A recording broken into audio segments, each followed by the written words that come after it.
Silakan kitab Safinatun Najah halaman 19 dibuka.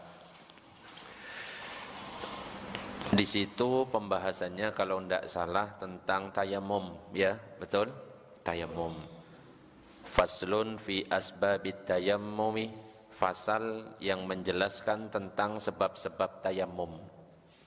Jadi sebelum saya bacakan isi kitabnya tadi, perlu kita ketahui tentang tayamum dulu. Apa itu tayamum? Ya, jangan sampai salah. Dan beda antara tayamum dan istinja, nanti beda. Soalnya banyak yang salah faham. Kalau secara bahasa tayamum itu artinya al-qasdu, artinya bermaksud. Itu secara bahasa. Kalau secara istilah fikih, yang dimaksud dengan tayamum itu adalah bermaksud kepada tanah, ya, atau penggunaan tanah untuk bersuci dari hadas kecil ataupun hadas besar.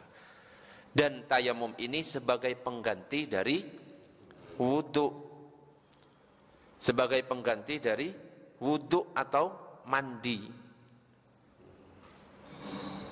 Benar tak? Iya. Besar kan? Iya. Kalau misalkan air tidak ada, maka kita bisa menggunakan cara tayamum. Tapi syaratnya adalah satu, air tidak ada. Kita sudah mencari kemana-mana, airnya tidak ada. Yang kedua, air ada, tapi kita nggak bisa menggunakannya. Ngerti maksudnya? Air ada, tapi mungkin karena sakit gitu loh Pak Herman. Dan kita nggak bisa menggunakannya. Maka bisa dengan cara tayamum. Dan tayamum beda dengan istinja. Kalau istinja kan ada istinja dengan air, ada istinja dengan batu, ya kan? Istinja dengan tisu. Pokoknya benda-benda yang kering, ya tidak boleh yang basah. Kemarin sudah saya sampaikan kalau mau pakai tisu, tisu yang kering, gak boleh tisu basah. Kalau tisu basah malah najisnya menjadi tersebar. Nah, beda dengan istinja. Kalau istinja itu meskipun air ada, boleh enggak saya pakai batu? Air sebanyak lautan, kita di depan laut misalnya, tapi saya milih pakai batu. Boleh apa enggak? Boleh. Karena kalau istinja itu pilihan. Boleh pakai air, boleh pakai batu dan kawan-kawan. Tapi kalau ditanya yang afdol adalah pakai air. Batu sih. Ya, batu yang berupa air. Air, kalau mau istinja yang paling afdol dengan air. Baru batu boleh.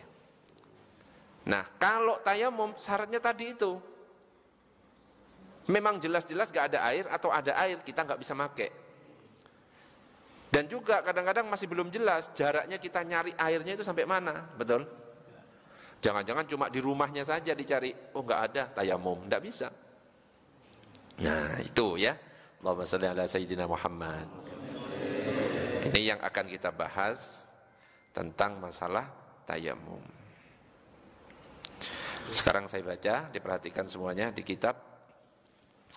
Faslun fasal, asbabut tayammumi salasatun. Sebab-sebab dari tayamum itu ada 3. Jadi yang membolehkan kita tayamum ada 3. Apa saja yang 3 itu? Yang pertama, faqdul ma'ih, tidak ada air. Jadi dalam kondisi tidak ada air untuk berwudu atau mandi, seseorang itu bisa melakukan tayamum dengan tanah. Tapi ketidakadaan air itu harus dipastikan. Harus kita usahakan mencari ke sana, ke sini. Jaraknya berapa untuk mencari air itu? Kalau masih misalkan ada yang menjual air, beli. Nyari dulu, ada yang jual, ya beli. Kalau masih bisa beli, berarti ya nggak bisa tayamum. Kalau seandainya nggak ada orang jualan, kita nyari juga nggak ada. Pertama itu cara nyarinya satu, cara nyarinya cari di sekitar rumah sendiri, rumah tetangga. 2, rumah sendiri nggak ada, rumah tetangga nggak ada, cari ke arah sepanjang 150 meter. 150 meter ke kanan, ke kiri, ke utara, selatan, pokoknya cari 150 meter. 150 meter masih tidak ditemukan air, Apakah boleh langsung tayamum? Enggak. Tapi cari sampai jarak 4,5 kilometer. 4,5 kilometer ini kira-kira dari sini ke Al-Akbar. Panjangnya itu. Iya, kurang lebih ke Al-Akbar. Nyari ke sana. Tapi kalau sudah ada kabar dari sana, di Al-Akbar juga sudah gak ada air. Enggak usah nyari ke sana. Kalau sudah ada kabar, berarti langsung tayamum. Tapi kalau ternyata ada kabar, ada di sini, berangkat ke sana. Bisa difahami? Jadi pertama sekitar rumah, terus jarak berapa? 150, baru 4,5 kilometer. Enggak. Ya panjangnya, ya jalannya lah. Kalau muter-muter sini terus 4,5 kilo. Hah? Nah, dihitung gitu. Ya kurang lebih lah, kurang lebih. Ya sama kayak misalkan jamak qashar ya misalnya. Apakah boleh jamak qashar kalau jaraknya sudah 81 km, sedangkan muter-muter Surabaya 81 km karena nge-Grab, ngojek ini ke sana ke sini, kan lebih itu sampai 100 kilo. Apakah boleh? Nggak bisa. Jadi harus mana ada tujuannya. Dan itu bukan pulang pergi. Kalau jamak qashar 81 itu berangkatnya. Ya. Pulangnya 81. Itu. Allahumma shalli ala sayyidina Muhammad.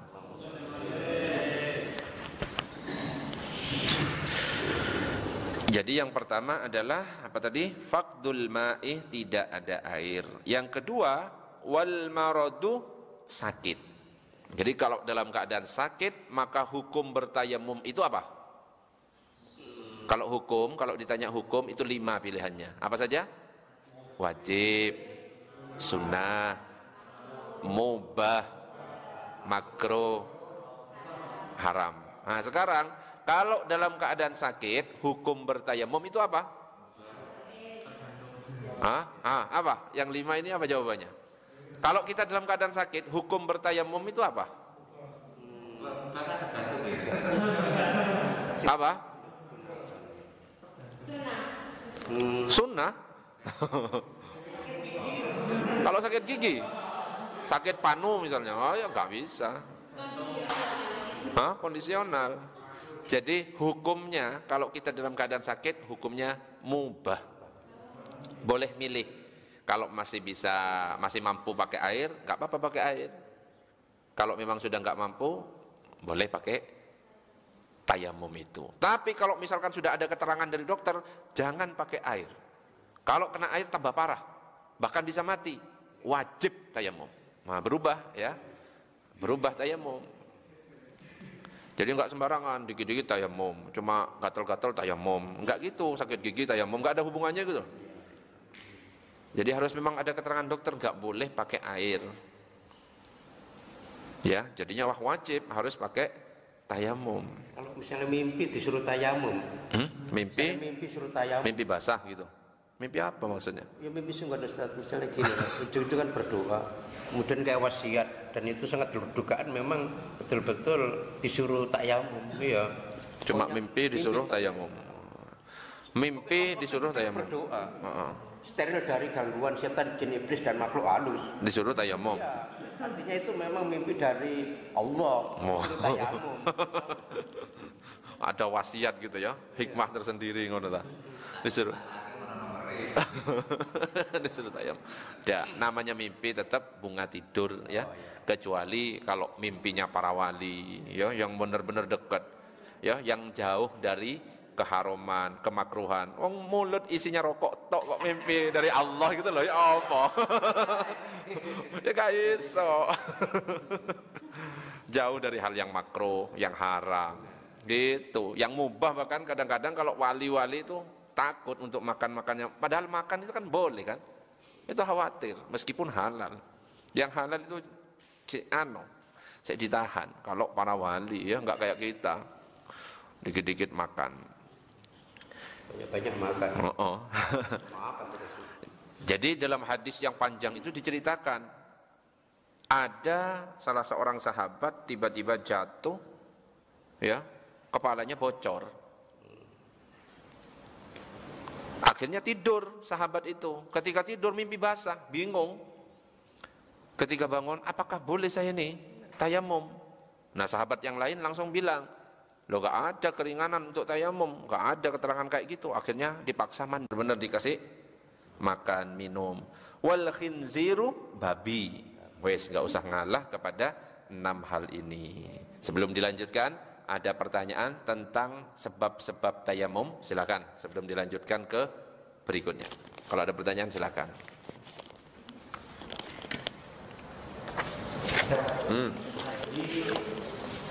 Kalau junub boleh ya Pak? Kalau Boleh. Kalau ada air. kalau apa? Junub. Junub. Iya, jadi tayamum itu baik wudu ataupun junub. Jadi bisa menggantikan wudu atau mandi. Cara tayamumnya sama. Cuma mengusap wajah dan tangan. Nanti kita praktekkan caranya, nanti ada lanjutannya. Mau mandi, mau dalam keadaan junub, ya tetap. Bukan pas karena junub akhirnya guling-guling di tanah, ya. Enggak ada juga kumur-kumur pakai debu, enggak usah, ya. Beda dengan wudu. Oke, ada pertanyaan yang lain? Ini masih sebab-sebab tayamum. Udah, lanjut? Ya, silakan. Biasanya kalau di Samira itu sering mati PDAM. Ini bocor mati, nggak ada suplai. Berarti radiusnya kan lebih dari 150. Kita mencari 4,5 kilo gitu. Iya. Ya nyari ke Nizar kan ya. Nanti ke Masjid Al-Mansur kan masih banyak sih masjid-masjid. Akhirnya langsung tayamum nggak bisa ya. Langsung tayamum. Masih banyak perumahan-perumahan lain, masjid-masjid lain yang bisa didatangi. Nggak bisa. Ya 4,5 kilometer kan jauh kan. Ya. Jangan langsung, tetap harus nyari kanan kiri dulu.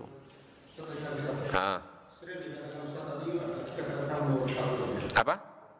Murtad. Murtad itu pengertiannya mengingkarkan diri sebagai aku murtad atau perbuatan Ustaz. Karena ini saya pribadi saya juga ragu-ragu ya. Saya ini nggak pernah mau murtad, tapi apakah itu harus murtad ya? Karena saya juga sholat 5 waktu. Terus ini saya tuh ini cerita ya, saya tuh pernah merantau tuh 10 tahun di Korea Selatan. Misalnya tuh di sana ada shelter. Kalau kita kan di mana itu ada shelter. Shelter itu gereja, itu semacam kayak pertemuan dari KBRI. Orang-orang asing itu ditanggung sama atau dikelola sama hal kayak shelter gitu. Dan mereka tuh membina orang-orang yang seluruh dunia untuk orang asing gitu. Dan tapi di sisi lain dia ada event kayak haleluya. Tapi supaya haleluya saya itu gabung, tapi saya nggak nyanyi itu cuma cara Fatihah. Kalau kan di situ saya juga sholat, tapi saya nggak menurunkan diri saya itu kuat di Islam. Kalau dia bilang haleluya cara Fatihah, saya tuh nanti ini kok begini. Tapi kayak tersebut tapi dia bukan mendoktrin kita masuk ke sini enggak. Tapi ada kayak event acara gitu dan kita saya selesai. Ya itu apa orang WhatsApp gimana? Karena itu bukan gereja, cuma hampir seluruh dunia kalau ada shelter kayak gini. Iya. Jadi kalau dikatakan murtad itu misalkan memang sudah nggak meyakini. Kan tapi kan di dalam hatinya Pak Edi kan masih saya ya meyakini Allah Tuhan saya, sholat ini wajib, puasa ya wajib bagi saya, berarti nggak murtad. Ya. Yang murtad itu misalkan Pak Edi sholat itu sudah nggak wajib buat saya, murtad langsung seketika itu. Pokoknya kewajiban langsung dianggap nggak wajib, murtad. Atau hal yang halal diharamkan, haram dihalalkan, bisa murtad. Enggak jadi. Jadi meskipun Pak Edi mau duduk-duduk di dalam gereja, enggak langsung murtad Pak Edi. Ya sekarang aja yang lebay. Apa? Pacaran? Dia itu tahu kalau haram, tapi enggak mengingkari, cuma dilakukan. Orang yang pacaran tahu haram, iya kan? Dan mengaku ini haram, cuma dilakukan. Kecuali pacaran halal. Nah, coba tanya ke yang pacaran, apa bilang halal? Enggak, tahu kalau haram. Jadi enggak langsung murtad, itu maksiat namanya. Nah, tapi kalau ngomong pacaran haram, pacaran halal pokoknya, murtad sudah. Karena menghalalkan yang haram. Tapi sing berpacaran itu loh, enggak mikir kayak gitu semua. Nah, kayak David itu enggak kayak gitu. Ini saya ya wes lanjutkan, yang penting ngaji dulu. Ya, nanti tobat itu kan. Enggak langsung David langsung tak bilang, Fit, gak boleh pacaran, haram. Gak ngaji David itu. Makanya harus pinter. Dakwah karpet dewe haram bid'ah ya dijauhi lah. Pak Herman, Ustaz rokok lanjut, malah tak belikan uang rokok, tak gitu kan. Ya, meskipun dalam hati mudah-mudahan segera taubat. Tapi gak apa-apa, gak taubat pun gak masalah. Gak taubat gak masalah. Ya.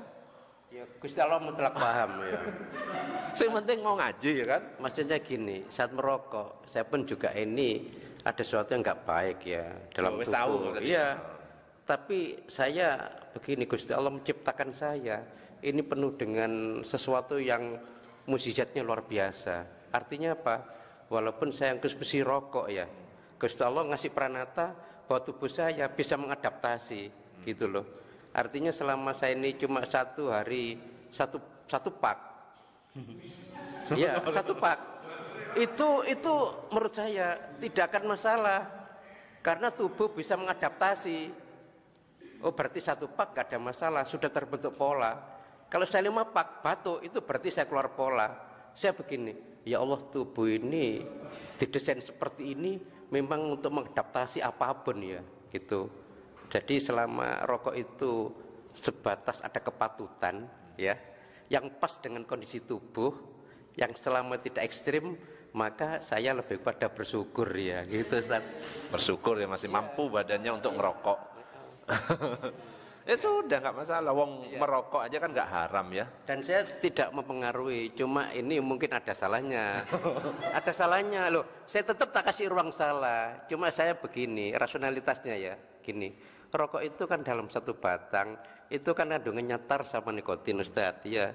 Kalau nikotin sebanyak apapun gak ada masalah karena zatnya itu zat addiction ya, kecanduan sama zat psikoaktif bisa mengaktifkan, itu gak ada masalah yang nikotin. Nah baru tar yang ada masalah karena tar itu kan terbuat dari partikel batu bara, itu sebagai supaya bisa nyala. Kalau dibakar baru jadi racun, kalau enggak ya tidak. Makanya rokok itu kalau yang bukan kretek itu tarnya sedikit. Iya. Iya. Kalau kretek tarnya banyak. Makanya rokoknya purel-purel itu cuma 0,8 kecil. Jadi gitu masalah gitu.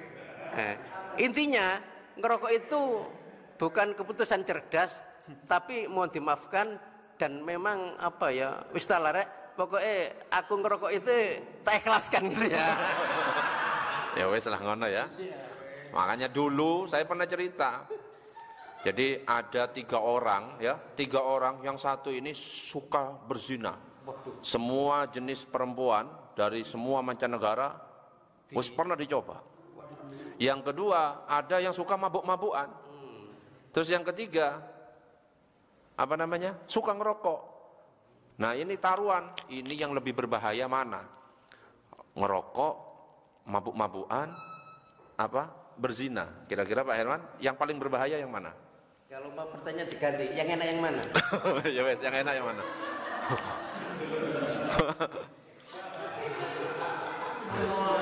Jadi ada 3 kelompok ya, akhirnya nyoba ini mana sih yang paling berbahaya?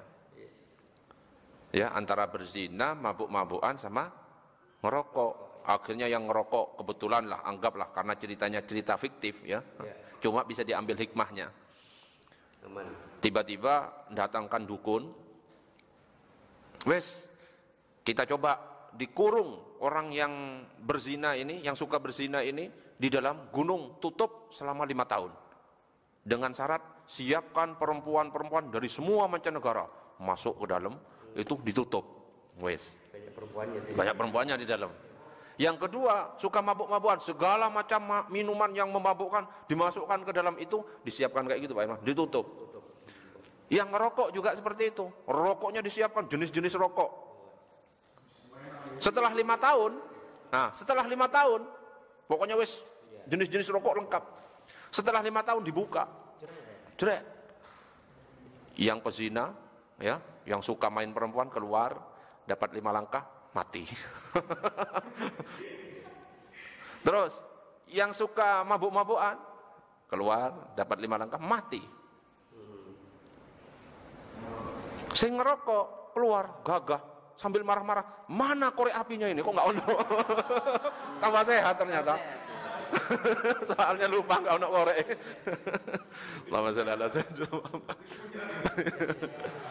Allahumma sholli ala sayyidina Muhammad. Ada pertanyaan yang lain? Ada yang mau nanya? Lanjut. Itu kelihatannya nanya masalah pacaran belum, Bos. Kok kayaknya nggak terima. Jadi kalau misalkan menghalalkan ya, pacaran pokoknya halal. Pacaran pokoknya halal. Nah, itu baru murtad. Karena apa? Haram. Sing pacaran tapi harus jujur. Yang pacaran pasti nggak bilang halal. Ya. Sing pacaran itu pasti ngerti dosa ini sebenarnya. Tapi wis lah eman, mumpung di dunia. Mumpung saya muda. Mumpung masih muda kan gitu. Hah? Pacaran syar'i itu ya apa pacaran syar'i? Pacaran syar'i pakai jilbab ya, pakai kopiah. Allahumma shalli ala sayyidina Muhammad. Berikutnya faslun fasal. Syurutut tayammumi asyaratun. Syarat-syarat tayammum ada 10. Ayyakuna biturabin. Kalau bertayamum itu menggunakan tanah yang berdebu. Ya, enggak bisa. Jadi ada tanahnya, ada debunya. Enggak bisa kalau nempel di dinding. Kalau dalam mazhab Syafi'i, kalau cuma nempel tangan di dinding, kan ada kan yang seperti itu, di pintu mobil, di kursi, di kabin, apa wes terserah. Itu tidak mencukupi, jadi harus ada tanah yang berdebu. Terus wa ayyakuna turabu tahiran, dan debunya harus suci. Wa alla yakuna musta'malan, dan debunya tidak mustakmal. Makanya hati-hati ya. Ada air mustakmal, ada debu mustakmal. Mustakmal itu debu yang sudah dipakai terus lepas dari wajah kita, itu debu mustakmal. Begitu juga dengan air mustakmal. Air mustakmal itu air yang sudah dipakai bersuci. Saya mau nanya, ada air 1 gelas seperti ini. Ini suci atau tidak? Suci. Kalau tangan saya dicelupin ke dalam air 1 gelas, suci apa enggak? Suci. Bisa dipakai wudhu apa enggak? Kenapa kok enggak bisa? Bisa. Saya celupin tangan saya. Bisa, karena belum. Ini suci apa enggak setelah saya celupin? Masih suci. Apa mustakmal? Belum. Kita kembali ke definisi mustakmal. Ini yang kadang-kadang salah paham. Mustakmal itu kalau kita sudah berniat menghilangkan hadas, sudah dipakai wudhu dan terpisah. Saya tanya, ketika saya nyelupkan air ke sini, apakah saya niat berwudhu? Tidak. Apakah ini lepas dari badan saya? Tidak. Ketika wudhu? Enggak. Yang salah paham orang-orang itu ketika nyelupin, aduh mustakmal, itu salah. Ya, bahkan di pondok-pondok pesantren banyak yang salah paham tentang ini. Jadi mustakmal itu kalau sudah ada niat berwudhu, dipakai ke badan kita, lepas terpisah dari badan kita, itu baru mustakmal. Ngerti Pak Herman? Jadi kalau misalkan gini mau dicelupin tangan saya, enggak mustakmal, yang penting tangan kita enggak najis. Ya, itu cara ekstrimnya. Lepasnya itu lepas keluar dari anggota. Ya lepas tubuh, netes. Atau lepasnya lepas ke dalam. Maksudnya begini. Kalau dulu itu kan ada kayak kolam. Bak mandi. Ini nah lepasnya ke sini, bukan keluar. Ini masih suci. Jadi yang mustakmal itu air lepasan dari sini. Tes ya. Nah, kalau tetesan yang lepas itu kan mustakmal. Masuk ke dalam bak mandinya, dilihat bak mandinya. Kalau bak mandinya itu lebih dari 2 kullah, aman, selama tidak berubah bau, warna dan rasanya. Ustadz, bagaimana kalau airnya enggak sampai 2 kullah, cuma 1 timba? Kalau 1 timba harus mengira-ngira. Kalau seandainya tetesan itu berwarna, terus netes, apakah ini berubah warnanya? Gitu loh. Oh, warna. Tapi warnanya harus orang itu tahu nanti, ini warna ini, gitu loh. Misalkan kopi, ya ada air seperti ini. Terus saya ngambil 1 tetes kopi, diteteskan ke sini. Warnanya enggak langsung berubah kayak kopi kan? Saya tanya, 1 tetes kopi yang masuk ke sini, apakah air ini sudah enggak bisa dipakai wudhu? Cara mengukurnya adalah kita tanya orang yang tidak tahu, ini air apa? Ya air ini. Oh, iya. Jadi enggak ngerti, tapi kalau dia bisa jawab, oh kopi nggak bisa dipakai. Kalau sudah orang bisa membaca, tahu itu air jenis apa, nggak bisa. Makanya mau ditetesi berapapun, orang lain ditanya yang nggak tahu ini, apa ini? Apa ya? Nah, saya nggak tahu, berarti masih bisa dipakai untuk berwudu. Yes, Allahumma shalli ala sayyidina Muhammad. Dari sisi warna Ustaz. Tadi kan ada perubahan bau ya. Kalau misalnya air PDAM yang kaporitnya luar biasa itu termasuk suci atau enggak ya? Suci. Oh suci. Coba aja. Ini air apa? Enggak mungkin ini air kaporit, tetap air. Ya, bilangnya air. Ya, kaporit itu ya enggak apa-apa. Air jawabannya. Hah? Yang lainnya itu nggak tetap PDAM. Wes, itu suci itu sudah. Enggak mungkin. Ini apa? Air kaporit. Nah, berarti berubah namanya. Tetap. Jadi dikatakan yang kalau Syafi'i harus debunya Tanah ada debunya, ada tanah. berarti untuk masyarakat Syafi'i kalau bisa bepergian kita tidak bawa pasir. Harusnya gitu. Ya nggak harus, kan banyak sih tanah di luar, keluar, ya kan? Tanah di bawah suci itu. Selama nggak jelas-jelas ada telai ayam, terus saya diunyek-unyek gini ya nggak bisa ya. Tanah itu semuanya suci. Yang penting nggak nampak kita ada najis di situ. Ya. Wes, lanjut.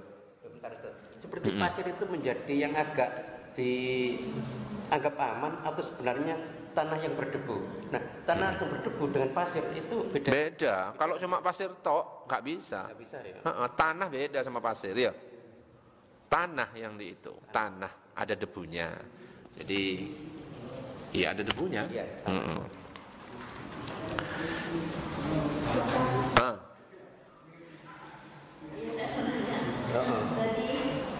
Jadi syarat pertanyaan itu menggunakan tanah yang berdebu. Kalau pakai debu yang kayak di jok mobil itu kan nggak mencukupi kan? Nggak mencukupi. Terus kalau misalnya lagi dalam perjalanan jauh, terus juga punya wudhu, sudah nyampe waktunya sholat, kan kalau pakai debu yang di jok mobil dan lain di jok mobil tempat duduk mobil dan lain-lain kan cukup, itu gimana? Nggak cukup. Itu berarti kalau dalam mazhab kita sholat yang kita lakukan namanya apa tadi? Lihormatil wakti. Lihormatil wakti. Naik bis, berdiri, mau bersuci nggak bisa, nggak ada air. Ya sudah tayamum. Tayamum ya sebisanya. Wes pakai ya cara yang kayak gitu. Tayamumnya juga nggak memenuhi syarat, ya kan? Yang dipegang adalah apa namanya? Pintunya, kacanya ini, ya. Kepalanya orang, kamar debu, ya ocok, katanya Ustaz ono debuwe, ya jangan ya. Sholatnya semampunya karena sambil berdiri, wes cuma isyarat seperti ini. Pokoknya jangan sampai tinggalkan. Wes nanti langsung tak sholat di kodok dosa. Tak sholat langsung nyampe di rumah maghrib sama isya, nggak boleh. Harus ada usaha, nunjukkan ya Allah saya nggak meninggalkan sholat. Saya nggak lalai. Tapi nanti ketika nyampe sudah bisa memenuhi syarat, wudhu bisa, ya rukuk sujud bisa, ulangi. Saya ngodok sholat maghrib 3 rakaat karena Allah, gitu. Hormati waktu tapi berjamaah gimana kan? Ya hormati waktu. Pakai waktu di mau kenapa? Tapi kan ini sudah waktunya daripada datang. Ya gak apa-apa, tapi tetap ngodoi, mau jamaah dan lain sebagainya. Baju najis misalnya, tetap gak bisa, gak bawa baju ganti, gak ada ganti, tetap. Ya dapat tetap niatnya itu loh, niatnya tetap dapat itu. Ya niatnya yang beda lah sama sholat. Untuk di hari yang beda Ustaz. Ngodoknya itu. Ngodoknya ya enggak nyampe itu. Enggak, maksudnya gini, misalnya saya pas isya. Harus isya besoknya berarti gitu. Iya, isya besok. Enggak, langsung. Ngodok itu enggak nunggu sampai waktu isya berikutnya atau maghrib berikutnya. Subuhnya enggak apa-apa. Enggak apa-apa. Loh, iya, tak? Iya. Jadi ngodok isya itu enggak harus di waktu isya juga. Di waktu subuh, waktu zuhur, ya secepatnya ngodok itu. Wah, berarti saya dulu salah. Saya kan ke Bandung banyak kali. Pokoknya ya tempel-tempel kan beres ya. Benar ya. Kata ganti. Dan saya itu gak perlu diganti karena udah ngerti ya. Ya artinya sudah aman ya. Sekarang ganti kok wajar. ya.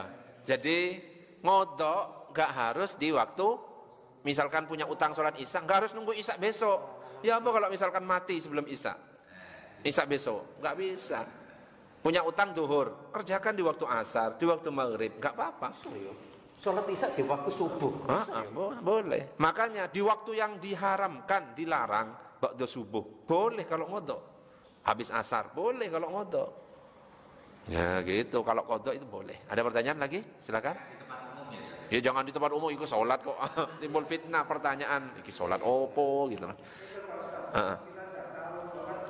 Tanah yang dipakai itu bekas digencingi binatang, lapangan kering kan. Nggak tahu kita gimana. Ya tetap sah. Namanya tidak tahu, tetap sah. Kalau kita ngelihat dan tahu, ya jangan dipakai. Tapi kalau nggak tahu ya nggak masalah. Apalagi kalau gini, aku cari tanah yang digencingi kucing mana? Oh ya weh. Malah langsung nggak sah itu ya. Jadi kalau nggak tahu tetap. Misalkan kita sholat, baju kita itu ada najis, kita nggak tahu sampai selesai. Ya wes sah. Tapi nanti kalau ada yang tahu, kok ada najisnya, ngulang. Tapi kalau nggak ada yang ingatkan, memang nggak ada yang ngelihat, sampai ganti baju wes sah sudah, dianggap sah. Gitu. Yang gimana ya Ustaz ya? Tanah kayak jalanan itu? Iya, tanah yang di jalan itu. Ya iya, lah ya apa sih? Ya tanah di jalan itu. Tanah di jalan itu ya iya, tanah yang berdebu ya kayak gitu. Iya. Kedek-kedek pondasi. Iya, tanah itu. Iya, tanah. Itu di depan itu tanah banyak. Tanah kalau warnanya merah. Itu bisa. Lah ya bisa. Tanah itu, yang penting suci, ya. Yang ada debunya, Bukan pasir tok, itu kan pasir aja ya. Iya. Enggak ada debunya kadang-kadang, ya. Yang pasir-pasir beneran? Iya, yang batu-batu kecil, pasir, itu enggak bisa. Kalau cuma pasir tok, kerikil-kerikil kecil. Pasir dengan air ya. Tanah kalau kita nyangkul misalnya, loh itu bisa. Nah, langsung aja nyangkul. Wes. Itu. Yang dimaksud debu itu ada. Enggak, ada tempelannya di sini. Kalau ditempel ada, ya. Makanya nanti dibersihkan atau ditiup caranya, ya. Apanya? Lumpur maksudnya. Lumpur. tanah basah itu. Ya nggak bisa. Tanah basah lah malah pakai masker. Lumpur. Allahumma shalli ala sayyidina Muhammad. Ini kan banyak debu. Di mana?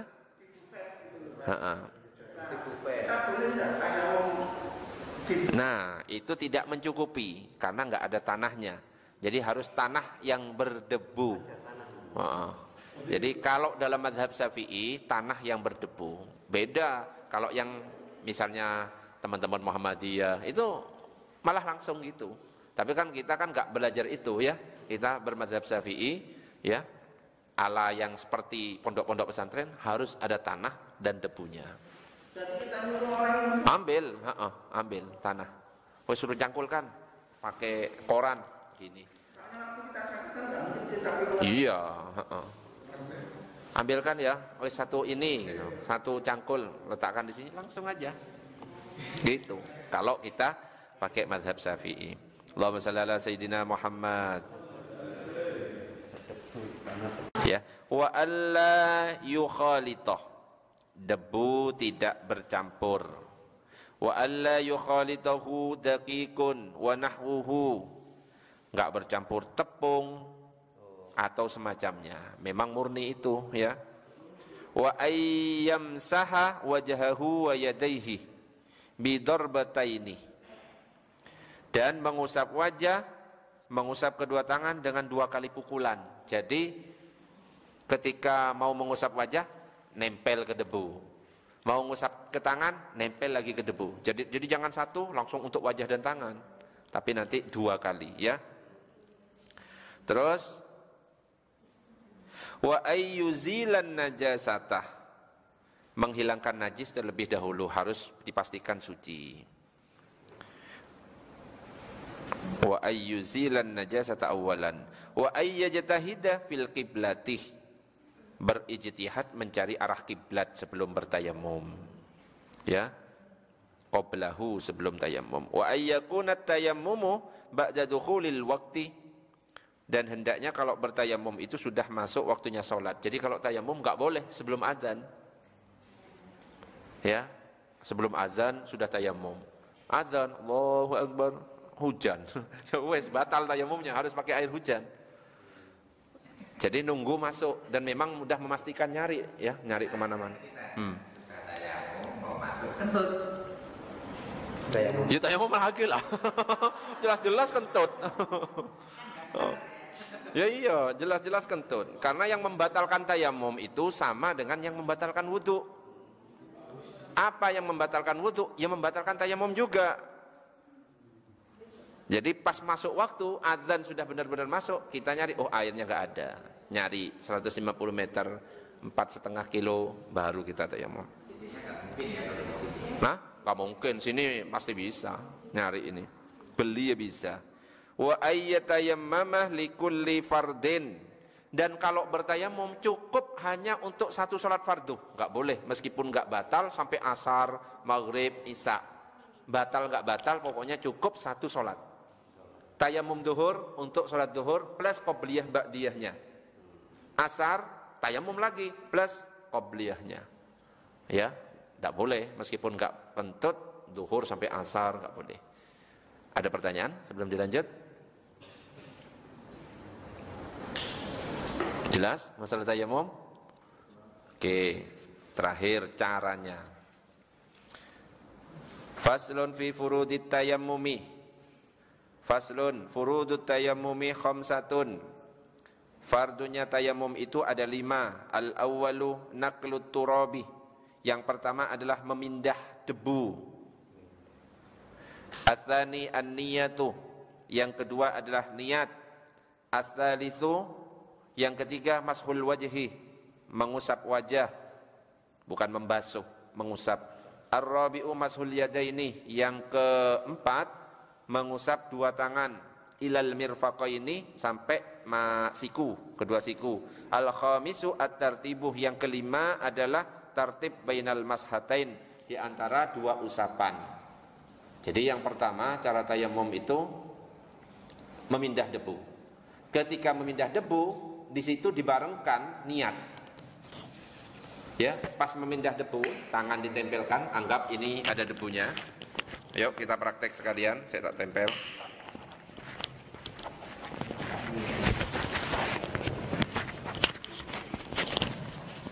Oke.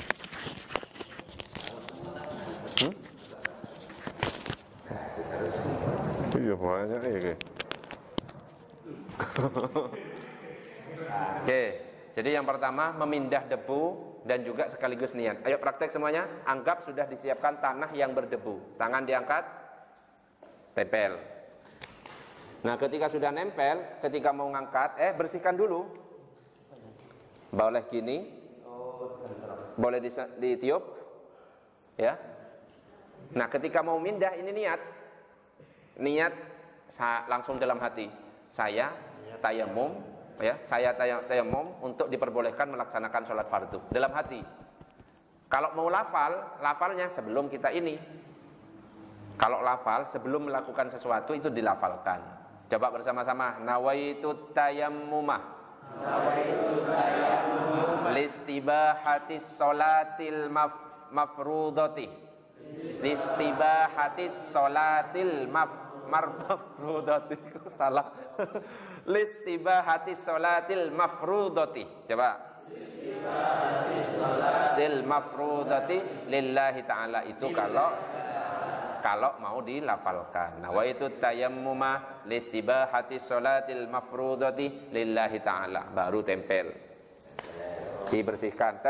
Ketika mau memindah ke wajah, langsung saya tayamum karena menghilangkan saya tayamum untuk diperbolehkan melakukan sholat fardu karena Allah dalam hati. Baru tangan dibagi dua. Ada bagian atas, ada bagian bawah. Tangan dibagi dua. Jelas? Ada bagian atas, ada bagian bawah. Telapak tangannya. Bagian atas, bagian bawah. Sekarang untuk mengusap wajah, pertama yang dipakai bagian atas dulu untuk pinggir. Ya. Ini pindah bawahnya. Nah. Pindah bawah. Jalan lagi. Gini. Wah, balik selesai. Apa? Yang pas udah dibalik kan terus gini. Balik ya. Yang ini kan enggak. Jadi bagian sini sekarang. Ini kan ke jempol. Terus ini di bawahnya. Nah. Itu belum kelihatan Ustaz, belum Ustaz. Coba Pak Herman praktek. Coba Pak Herman praktek, bisa Pak enggak? Ustaz, terus ngambil debunya bukan di tempat yang beda ya? Hah? Ngambil debunya. Misal yang pertama sini, yang kedua sini, iya. Enggak harus. Ini bukan mustakmal, karena bukan tetesan. Itu yang kadang-kadang salah paham. Oh, mustakmal. Enggak. Ya, karena belum disentuhkan sini dan menetes. Nah. Saya ngajar di RJ itu pas waktu praktek tayamum itu juga pas ngusap mukanya nggak kayak Iya, langsung gini kan? Apa? 1, 2, 3. Ngusapnya itu dari sini. Dari kirinya dulu Ustaz. Apa? Tengahnya dulu. Dari sini. Terus ini. Oh, cara mengusap. Terus? Ini udah, nanti terus ngambil ke beda tempat lagi, di ini lagi, baru tangannya. Kalau tangannya sama, ininya sini sama. Cara mengusap itu macam-macam caranya. Beda-beda. Boleh mengusapnya itu mau dari mana, kayak tadi itu masih boleh, nggak apa-apa ya. Terus kalau untuk ngambil debunya, Nggak harus beda. Biasanya ada yang salah. Loh, ini kan sudah mustakmal. Enggak, sebenarnya itu bukan tanah mustakmal. Karena faham tentang definisi mustakmalnya salah, akhirnya jadi salah. Jadi salah faham karena salah mengartikan definisi mustakmal. Kalau untuk mengusap wajah, mau yang mana, mau dibagi, nggak dibagi, sebenarnya boleh. Cuma kalau di pondok saya dibagi dua, ya. Jadi bagian ini, jadi bagian ini, ya. Di pondok-pondok yang lain cara membaginya beda. Atau mungkin bagi dua. Malah susah. Ya Allah.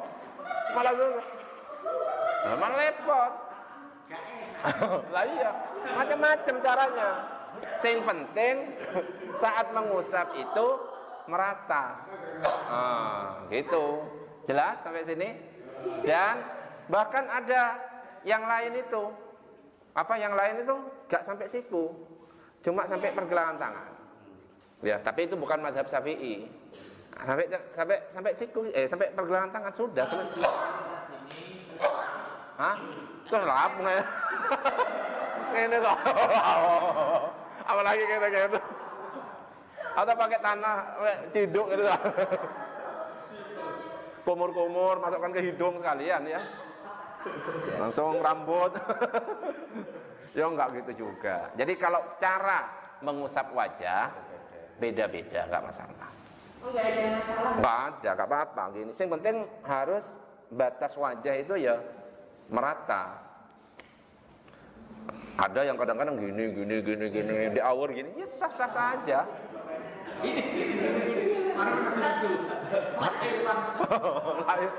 Saya penting bukan wajahnya orang kan yang diusap-usap.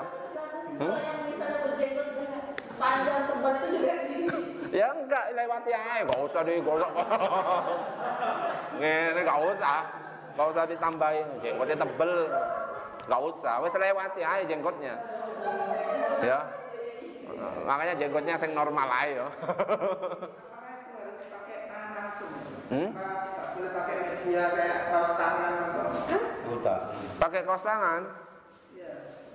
Kalau pakai kaos tangan berarti tangannya gimana membasuhnya, mengusapnya? ya, kita hanya pakai kaos tangan. Nah, ke wajah masih oke. Terus untuk tangannya? Ya pakai kaos tangan itu dulu. Terus yang ketutup kaos tangan? Kaos tangan apa sapu tangan? Kaos tangan. Kaos tangan gini, berarti ini nggak kena tanah kan jadinya? Nggak bisa. Harus kena tanah. Bapak mungkin ingin maksakan gitu kan? Kan itu berarti tangan sama wajah. Iya, tangan sama wajah toh. Nggak boleh dibalik, wajah sama tangan saja. Kaki bebas. Kaki nggak usah. Fikri, suruh siapkan sana. Ada pertanyaan sebelum dilanjutkan? Terus habis itu ya doanya sama kayak doa setelah wudu. Coba bersama-sama ingat doa setelah wudu. Asyhadu an la ilaha illallah wahdahu la syarikalah wa Muhammadan Allahumma waj'alni min sama ngadep kiblat, angkat tangannya. Yang terakhir, faslun fi mubtilatit tayammum, hal-hal yang membatalkan tayammum. Mubtilatut tayammumi salasatun. Yang membatalkan tayammum itu ada 3. Ma abtalal wudu, yaitu yang membatalkan wudu. Semua yang membatalkan wudu membatalkan tayammum. Kentut, nyentuh perempuan, tidur, apalagi nyentuh kemaluan itu batal. Terus riddah, war-riddatuh murtad, batal tayammumnya. Wa tawahhumul ma'i in tayammama li faqdil ma'i, menduga ada air jika orang tersebut bertayamum sebab tidak ada air, ya. Wes menemukan air, sudah tayamum, hujan, batal tayamumnya, harus pakai air.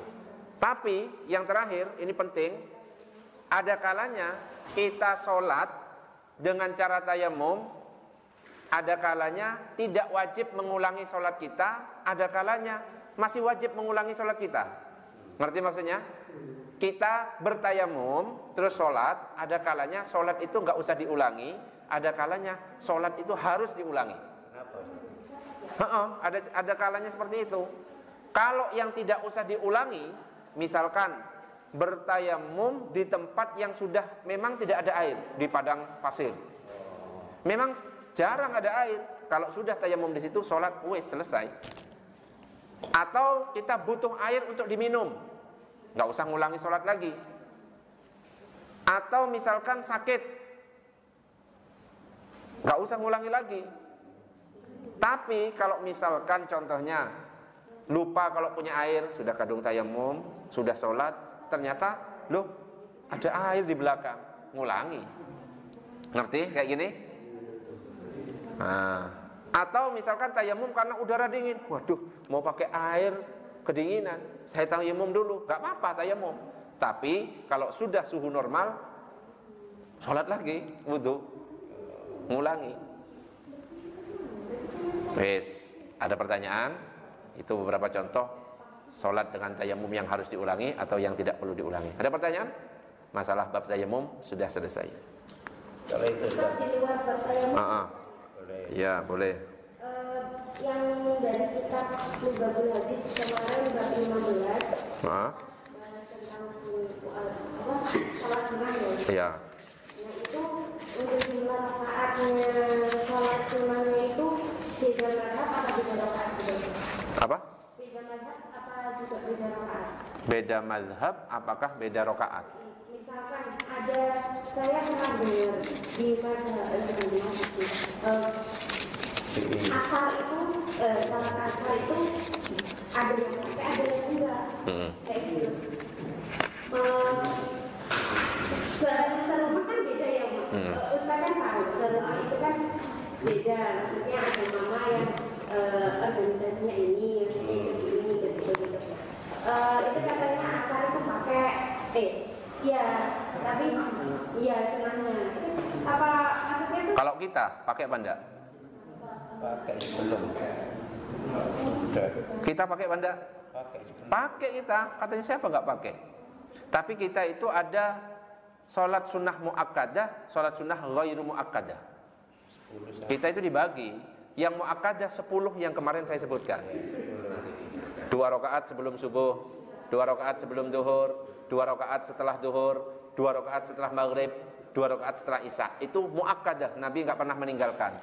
Yang ghairu muakkadah tetap sunnah, cuma Nabi pernah meninggalkan. Apa?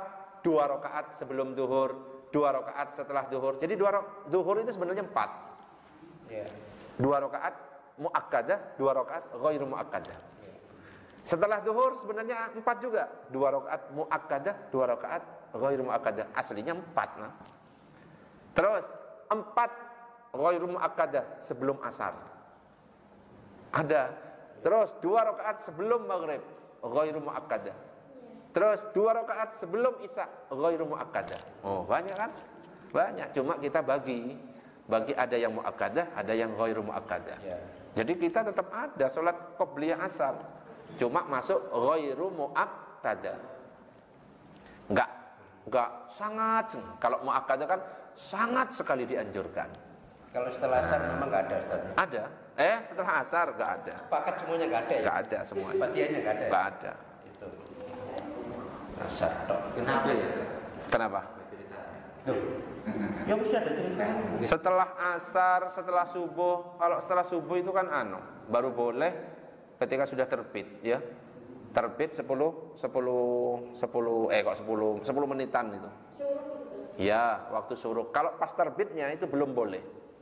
Karena itu pas tanduk setan apa gitu, ya. Lagi muncul. Pas terbit tulisannya suruk. Suruk sih? Apa terbit? Suruk itu. Ya, suruk itu. Ya tuluk atau suruk ya. Jadi pas terbit, pas di jadwal itu belum boleh sholat. Ya. Harus nunggu 10 menitan. Itu berarti matahari sudah naik setinggi tombak baru boleh. Sama ketika asar juga ya. Asar gak ada ba'diyahnya. Kecuali ngodok sholat boleh. Kalau kita datangnya itu kepes gitu sama dia ada koma kita lihat. Kita kira-kira itu katanya sholat sunnah. Itu dari kata itu ya doa. Doa antara adzan dan iqamah. Iya, itu kan antara berdoa aja kan. Hah? Ya gak usah, langsung aja sebenarnya. Kalau kita nggak sempat sholat sunnah tahiyatul masjid misalnya, itu cukup ganti subhanallah walhamdulillah wa la ilaha illallah wallahu akbar. Kalau misalkan kita baru datang sudah mau iqamah 30 detik, baca itu aja subhanallah walhamdulillah sampai 4 kali, wa la ilaha illallah wallahu akbar 4 kali. Gitu. Yes, jelas? Ada pertanyaan? Ini saya pernah dengar aja ya, bisa dikoreksi. Kalau sholat 5 waktu ya, maghrib 3, isya 4, ya semuanya ada angkanya di Al-Quran ya. Tapi apa subuh kok nggak ada? Subuh 2 itu nggak ada, lainnya ada ya. Katanya gitu. Di mana? Ayat berapa? Zuhur 4 itu di Al-Quran? Di mana di Al-Quran ada 4 sholat zuhur? Zuhur 4, asar 4, maghrib 3, isya 4. Cuma subuh di situ nggak ditemukan 2 gitu. Mana ada ayat Al-Quran yang menyebutkan zuhur 4 rakaat? Nggak ada. Nggak ada semuanya. Nggak ada semua. Oh, berarti nggak ada. Berarti sama. Maksudnya subuh dengan yang lainnya kategorinya sama. Nggak disebutkan semua. Oh, berarti hadis yang menyebutkan zuhur 4, ya, asar 4, ya. Hadis. Jadi kalau di Quran itu ya cuma dirikan sholat, tegakkan sholat. Caranya juga ada. Caranya nggak ada. Caranya sholat nggak ada dalam Al-Quran. Caranya itu ada dalam hadis. Pemani tayamum. Nggak ada. Nggak ada cara tayamum.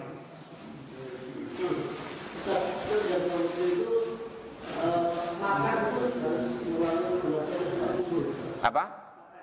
Makan. Kalau punya wudu.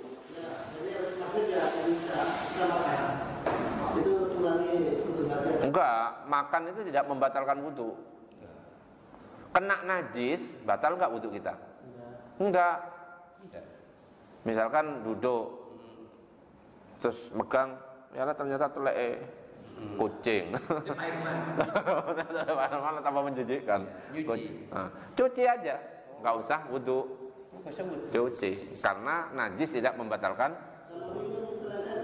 Minum juga tidak membatalkan wudu. Mau es degan, ya, susu soda, ngerokok ya nggak membatalkan wudu. Makan rujak termasuk ya? Makan rujak nggak membatalkan wudu. Cuma misalnya sungkan kayak atau wudu lagi ya nggak apa-apa, namanya memperbarui wudu sunnah.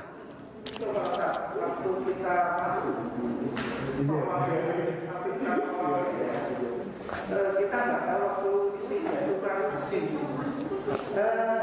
kan ini nempel di tingkapnya. Oh, Gitu loh. Najis. Iya, ngulang nanti tawaf. Ya ngulang aja.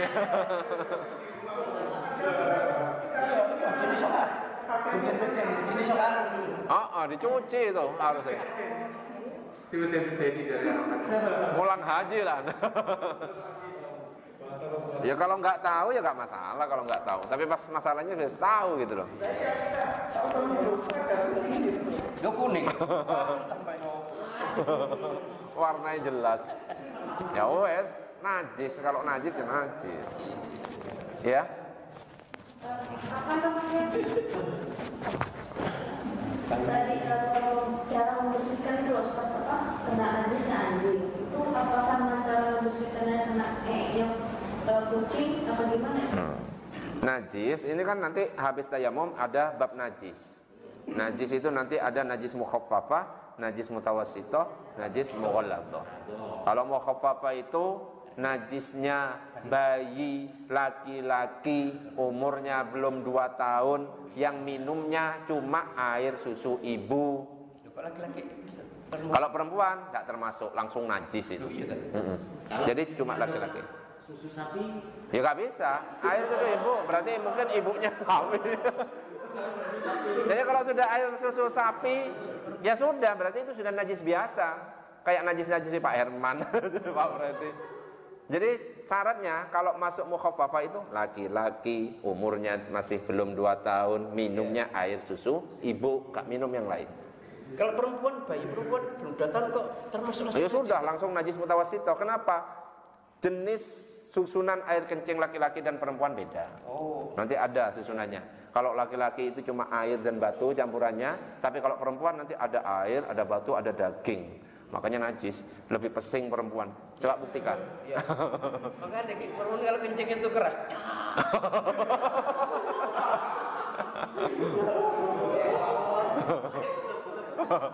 Wes, jelas? Maksudnya misalnya perempuan daging apa begitu gimana? Itu nanti susunannya, susunan penyusunannya itu nanti ada dari ulama itu, ya. Iya. Penyusunannya apa namanya ya? Apa ya? Senyawa sama Senyawa. Jadi ada campuran ini, komposisi penciptaannya. Hah? Iya. Kenapa kok alasannya ternyata lebih berat?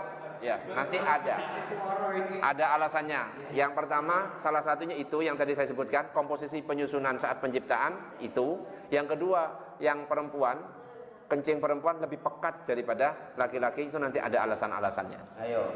Makanya akhirnya yang perempuan itu masuk najis mutawassithah, sedangkan laki-laki masuk mukhaffafah dengan syarat yang tadi. Kalau mukhaffafah tinggal dipercikkan air. Ya sudah langsung suci. Kalau yang mutawassithah harus hilang bau, warna dan rasanya. Tapi nggak usah lebay. Ya kayak di video-video ono telek, saya diteliti. Astagfirullah, apa ini? Kalau hasil dari pandangan saya ini telek, nggak usah gitu. Pandangan ya kan, sudah jelas telek kan? Saya dicek baunya, dicium. Bener. Fix. Saya dicoba lagi, bau, warnanya ya iya, rasa, oh iya bener, nggak usah kayak gitu, nggak usah. Ya, nek wes jelas telek, ya wes telek, ngono loh. Itu harus dibuang bau, warna, rasanya. Cara membuangnya pertama ainnya dihilangkan. Ain itu benda, buang. Ainnya hilang, ini kan masih ada bekasnya. Itu harus dibersihkan dulu, bau, warna, rasanya dikosok dulu, buang lagi. Tapi ini masih najis. Tapi najisnya kalau sudah nggak ada bendanya, nggak ada bau warna rasanya, ini sudah berubah najisnya menjadi najis hukmiyah. Jadi najis mutawassithah itu nanti ada 2, ainiyah dan hukmiyah. Ainiyah ketika ada bendanya, hukmiyah ketika bendanya sudah dibuang dan nggak ada bau warna rasanya. Nah ketika bendanya sudah nggak ada, bau warna rasanya nggak ada, baru ambilkan air, dialirkan di atasnya. Harus mengalir, bukan dilap, bukan dipel. Harus dialirkan. Jadi melewati, namanya jaryul ma'i. Makanya nanti saya kasih tahu cara ngepel lantai yang benar. Ya, karena kalau ngepel lantainya nggak benar, terus kita keluar dari kamar mandi langsung nggak pakai sandal, nyentuh najis kakinya, kaki najis, kita sholat, nggak sah sholatnya. Ya, misalnya keramik dibongkar 1 meter, buang. najisnya buang. Ya nggak apa-apa, keramiknya buang, nggak apa-apa. Itu kaki. Lah kalau najis kita ini masih bagus, kalau umat Islam ada boleh dicuci, tapi kalau umat-umat terdahulu nggak boleh. Kalau kena najis harus dibuang. Pakaian kena najis harus dilubangi, buang. Ya, yang saya jelaskan dulu di Masjid Al-Hidayah Buduran, tahu? Bahkan kalau kena kulit harus dikelupas. Itu kalau umat-umat terdahulu. Kita ini malah lebih enak, cuma dicuci. Umat-umat terdahulu kena najis, kelupas kulitnya. Pakaian kena najis, buang atau dilubangi. Tobatnya bunuh diri. Coba nambah-nambah. Enggak, umatnya Nabi Musa itu. Tak tahu kalau itu. Kalau kita kan cuma istighfar. Katanya Pak Freddy, nek tobat harus bunuh diri. Umatnya Nabi Musa. Repot itu ya, malah. Kayak orang Jepang harakiri itu. Iya. Merasa berdosa, bunuh diri. Wes, sudah jelas ya semuanya? Jelas? Sementara sampai di situ. Nanti untuk masalah kencing laki-laki dan kencing perempuan saat pertemuan berikutnya ya. Karena masuk najis, betul ya? Habis itu apa? Najis kalau nggak salah. Bab najis. Jadi terus cara-cara mensucikan najis. Iya. Itu menurut penelitian ulama. Sama kayak haid itu sebenarnya diteliti. Kenapa kok minimal masa haid 24 jam? Umumnya 7 hari. Paling lamanya 15 hari itu diteliti. Sama Imam Syafi'i itu diteliti. Setiap perempuan itu diceki. Kamu berapa? Saya cuma 24 jam dicatat. Dari berapa perempuan ditanyai. Ulama-ulama dulu itu seperti itu. Tapi kenyataannya kalau bisa berisi perempuan, tapi kalau di tempat umum lebih jorok laki-laki. Iya, laki-laki jorok ya. Tapi kalau Siti Fatimah, anaknya Nabi, itu nggak pernah Pipis. Oh, nggak pernah pipis ya? Nggak pernah haid. Itu selalu suci. Keluar darah itu ketika melahirkan Hasan dan Husain saja. Kok Fatimah sih? Salah? Siapa? Fatimah. Iya, ya anaknya Fatimah ya, Hasan Husain. Iya. Makanya julukannya apa? Apa julukannya? Julukannya macam-macam itu. Al-Batul, tahu? Wallahu a'lam bissawab. Kita tutup dengan doa kafaratul majlis. Subhanakallahumma wa bihamdika asyhadu an la ilaha illa anta astaghfiruka wa atubu ilaik. Assalamualaikum warahmatullahi wabarakatuh. Apa?